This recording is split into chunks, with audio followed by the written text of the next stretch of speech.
It was great to have the Philippine delegation here. During the last 8 years of collaboration, we were mostly the one that visited the right time and to visit us and to see our research and compare what we are doing. The more you make research, the more opportunities are given to you. Challenges, more questions to be answered, more avenues for research. So it's really very interesting. Plenty of biomass are being just thrown out in the field, and probably we can make something out of these waste materials. As of now, we're doing the plywood in the laboratory only. Hopefully, if there will be a next phase, we'll do it in a plywood manufacturing plant. The construction of the pilot extraction plant was really a great achievement that was not expected.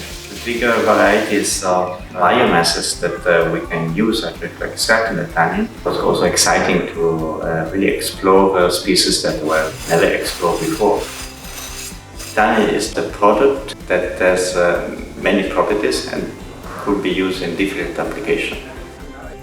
The best outcome so far is that we were able to identify the best wood species that yield the highest tannin content and can be used for plywood as binder.